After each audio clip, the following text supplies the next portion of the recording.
I am your host, U.S. Army flight surgeon and Iraq combat medic, veteran Colonel Dr. Damon Arnold. I have an exciting guest with me right now, and she's going to really cover something that is, when she sent this article for us to read and to look at, it just blew my mind. So Stephanie Stapleton is a senior editor for KFF Health News. And the discussion is going to be regarding Julie Appleby's KFF Health News article, Vance Rewrites History About Trump and Obamacare. So it's about Senator J.D. Vance, a Republican of Ohio, and what he was actually intimating about on NBC Meet the Press interview with Kristen Welker. But welcome, Stephanie. It's really great to see you. Thank you so much for having me. I'm sure you have a lot to talk about this topic. Have to look at the article. It's very well written as well. So, yeah, why don't you lead us into the article? Let us know what this is about.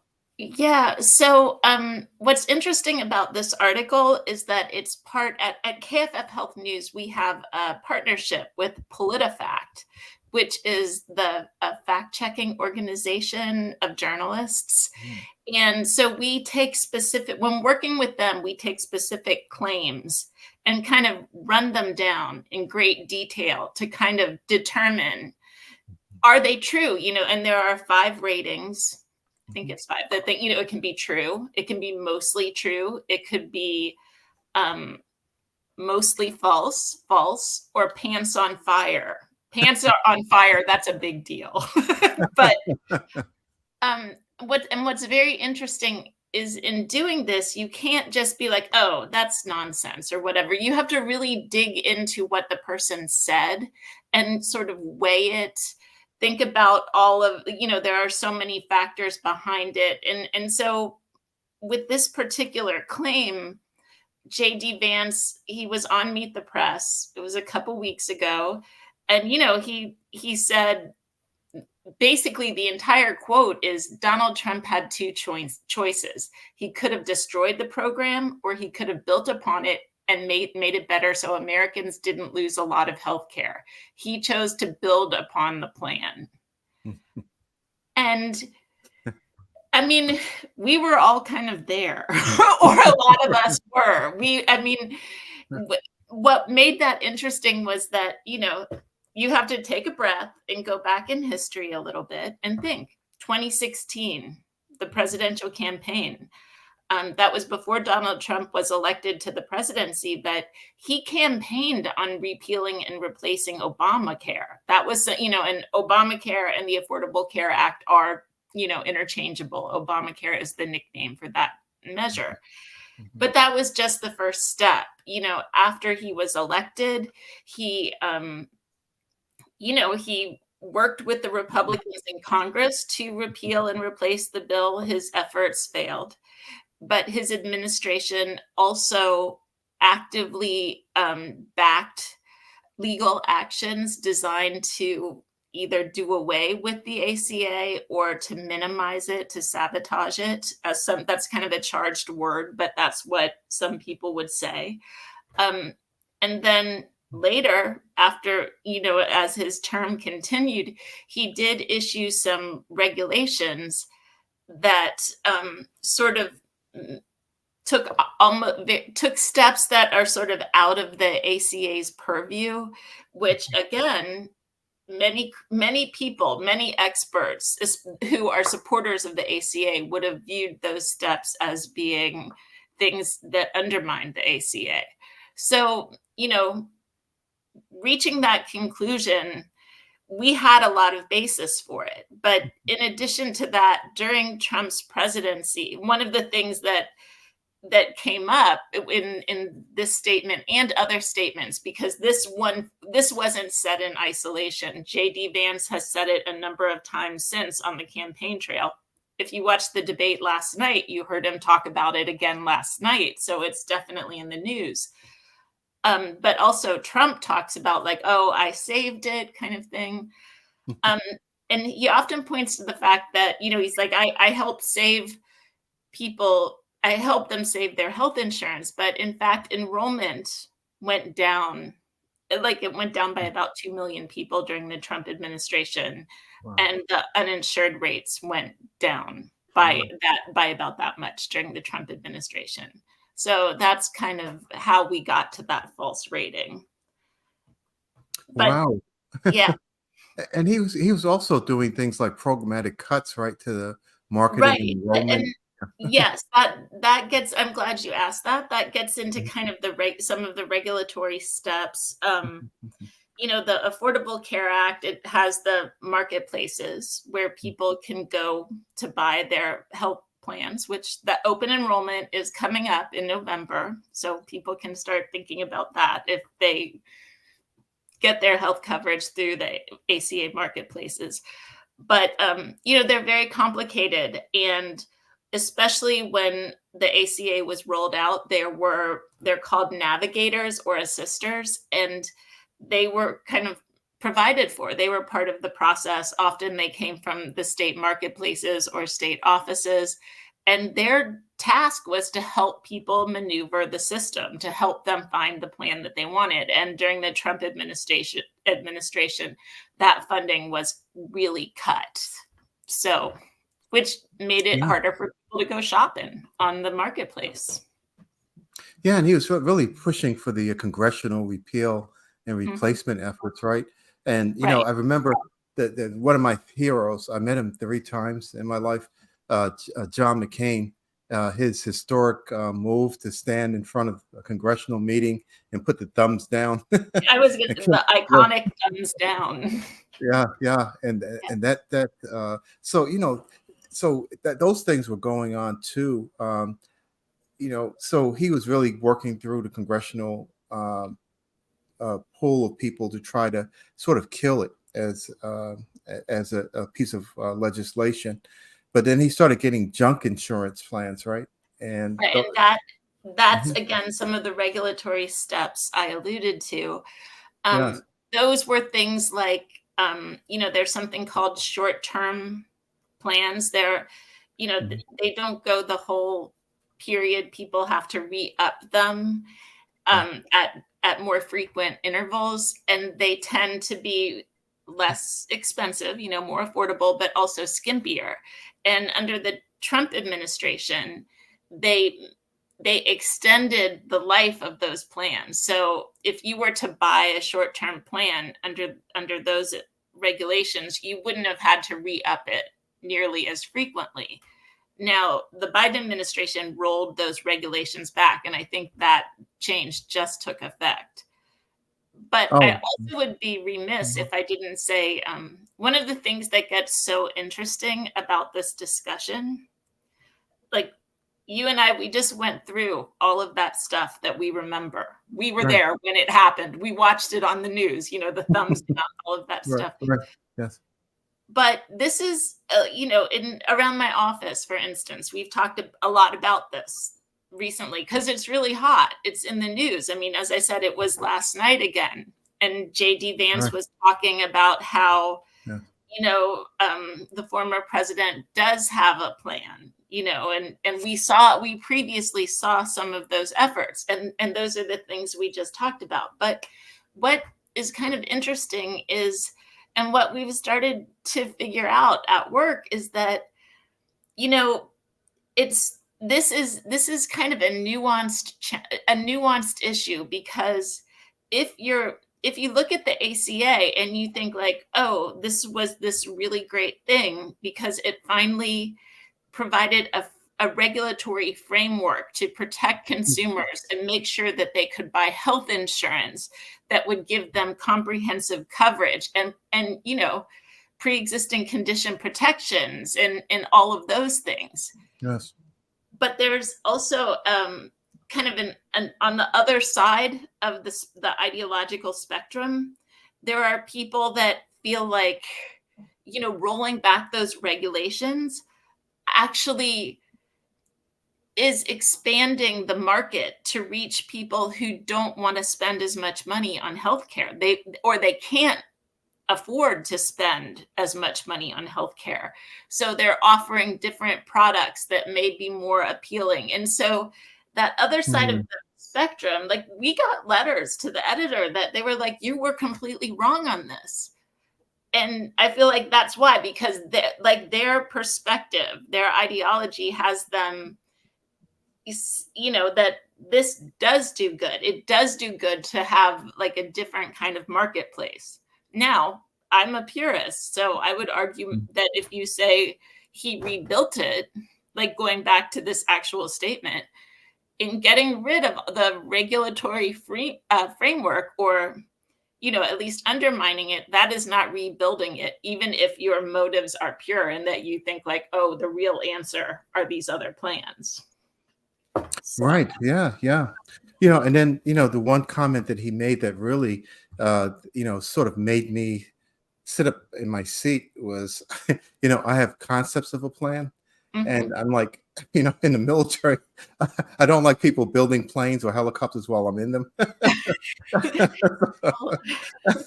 And then it was like kind of like a deer in the headlights look with that statement. And it terrified me. It's like, people are going on with their healthcare needs every day, every second of every day. So Mhm. that was worrisome to me. Um, but what do you think is you know, now we have this election going on now, and irrespective of what the outcome of the election is, we have got to make sure we protect Americans, the citizens, with health care and insurance. Mhm. And right now we have things going on down in Florida with Hurricane Helene. It's affecting Florida, it's affecting Georgia, it's affecting North Dakota.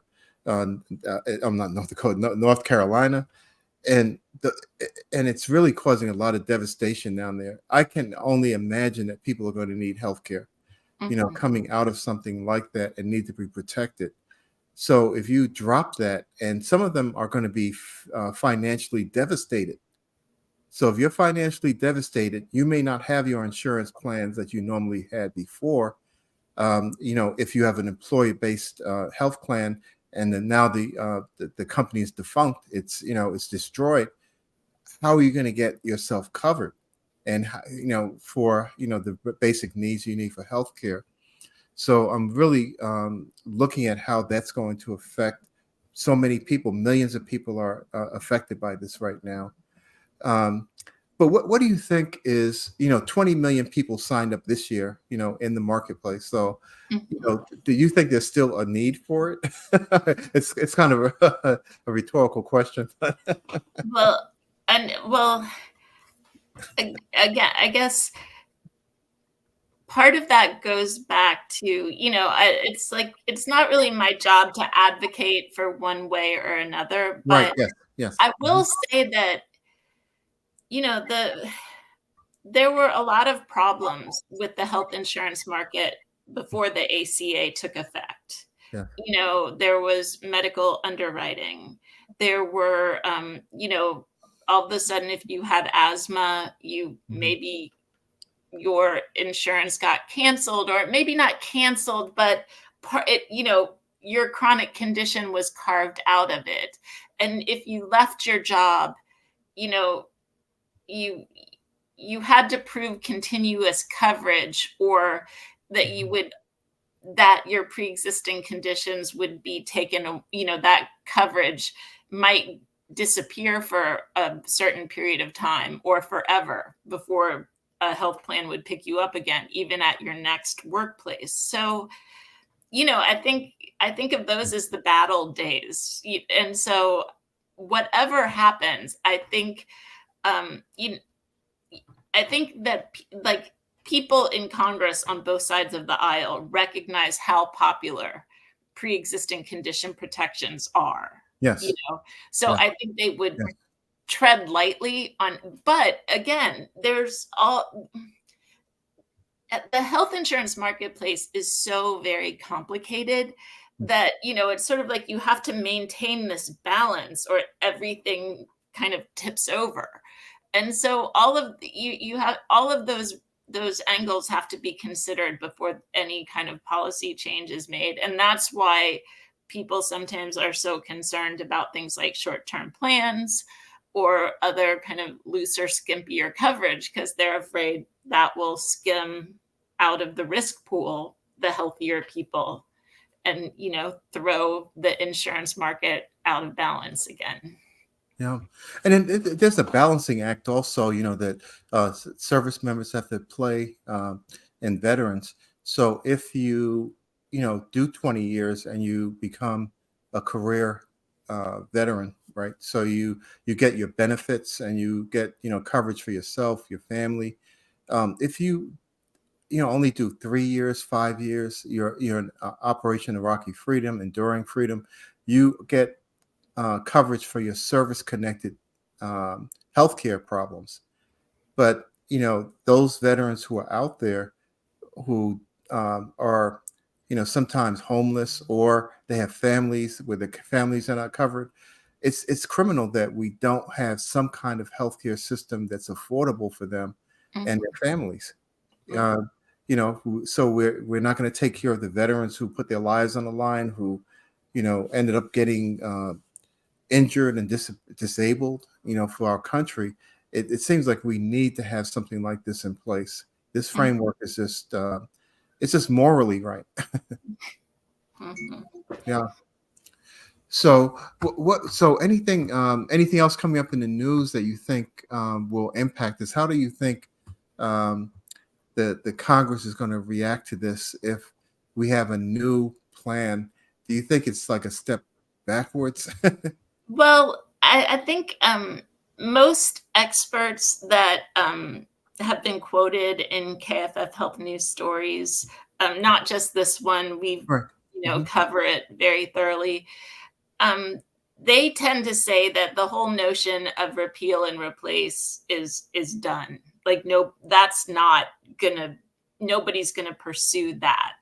Okay. It wouldn't be an effort of throwing everything out and starting over, Yeah. but it would be kind of, if there were to be changes, and I can't say for sure that they are, I don't know for sure what the future holds, but it's sort of what JD Vance mentioned last night, that, he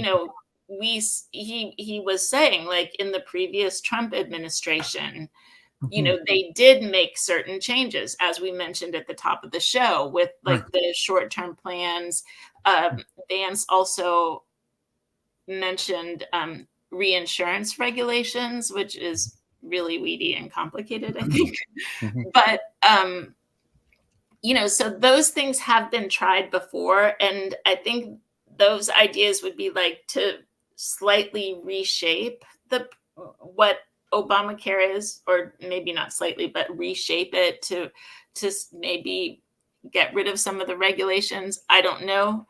Uh-huh. Um, Now, if the Democrats take control of Congress or the White House or both, then Mhm. there's going to be no appetite for those kinds of changes. If anything, it would be the opposite. Like, a Yeah. big issue for the Democrats coming up, and for the ACA in general, is that the enhanced subsidies, those are the assistance that Mhm. made Affordable Care Act coverage more affordable during COVID, during the pandemic. Mhm. And then those have been extended now a couple times. And President Biden has been trying to make those permanent, Mhm. and they are set to expire. It's So fine. Mhm. that's kind of what people are talking about. That's likely to be the first big fight, or a big fight, when Mhm. Congress comes back next year.